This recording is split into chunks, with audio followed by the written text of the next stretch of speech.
দুর্গাপূজা, দশমী, লক্ষ্মী পুজো সবকিছুই তো পার হয়ে গেল, সবকিছুর ভিডিও তোমাদের সাথে শেয়ার করা হয়ে গেছে, কিন্তু এর মাঝখানে যে আরেকটা ওকেশন ছিল যার ভিডিও তোমাদের সাথে শেয়ার করিনি, সেটাই আজকে শেয়ার করবো। ইয়েস ফ্রেন্ড, 4th অক্টোবরে ছিল পায়েলের বার্থডে, আর শুধু ওরও না, ওর সাথে ওর একটা ফ্রেন্ডেরও ছিল সেম ডেটে বার্থডে। কি কোইন্সিডেন্ট! তো আমরা সবাই মিলে ডিসাইড করলাম যে বাইরে কোথাও গিয়ে একটু ডিনার করা যাক, কিন্তু এর মধ্যেও ছিল আরেকটা টুইস্টটা হলো যে সেদিন পড়েছিল হলো শনিবার। শনিবারে তো জানোই তোমরা সবাই যে আমরা ভেজ খাই।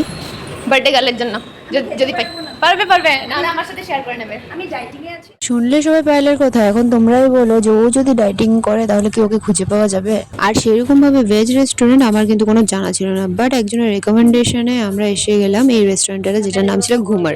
এইটা ছিল পিওর ভেজিটেরিয়ান রাজস্থানি একটা রেস্টুরেন্ট। তো আমার যেহেতু ডিউটি ছিল, আমি তো ডিউটি শেষ করে পৌঁছে গেলাম পায়েলের সাথে। এরপরে আস্তে আস্তে করে পায়েলের ফ্রেন্ডটাও আসলো, আর অভিও তার ডিউটি শেষ করে আসলো। এরপরে ওয়েলকাম হলো আমার রেস্টুরেন্টে, যেখানে আমাদেরকে খুব সুন্দরভাবে স্বাগত জানানো হয়েছিল। রেস্টুরেন্টটাতে ঢুকে তো আমি পুরো একেবারে হা হয়ে গেছিলাম, কেননা পুরো রাজস্থানি কালচারের রেস্টুরেন্টটাকে বানানো হয়েছিল।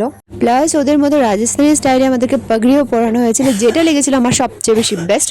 এখন তোমরাই কমেন্ট করে জানাও যে আমাদের চারজনের মধ্যে কাকে একেবারে খাঁটি রাজস্থানি লাগছিল এই পাগড়িটা পরে। তো বসার সাথে সাথে আমাদেরকে দেওয়া হলো এই চাটনির প্লেটারটা, যেখানে আচার চাটনি সবকিছুই ছিল। এরপরে সার্ভ করা হলো ওয়েলকাম ড্রিঙ্কস, যেটা ছিল আম পান্না, আর নেক্সট দিয়েছিল হলো ছাঁচ। আম পান্নাটা আমার অ্যাজ ইউজুয়াল ভালোই লেগেছিল, কিন্তু ছাঁচটা আমার এত একটা ভালো লাগেনি। অভির ভালো লেগেছে, ও আগেও খেয়েছিল, আমি একটু প্রথমবার খেয়েছি, তো তার হয়তো টেস্ট এত ভালো করে বুঝতে পারি। আর তোমরা যদি মেনুর কথা জানতে চাও তাহলে বলে দিই, এখানে মেনুর সিস্টেম নেই, এখানে থালি সিস্টেমই আছে। দুই রকমের হয়, একটা হলো বাচ্চাদের জন্য, একটা বড়দের জন্য। বড়দের জন্য যেটা থালি সেটার দাম হলো 545, আর বাচ্চাদের জন্য যে থালিটা সেটার দাম হবে 345। So there is no choice, তোমরা আসলে এখানে থালিটাই তোমাদের নিতে হবে। বাট একটা জিনিস সবচেয়ে মজাদার হলো যে এই থালিতে পুরা রাজস্থানি প্লেটার বানিয়ে দেবে তোমাদেরকে, আর তোমার যেটা ইচ্ছে সেটা তোমরা আনলিমিটেড নিতে পারো। ইভেন তোমরা পুরো থালিটাকেও রিফিল করে আবার খেতে পারো, কোনো প্রবলেম নেই।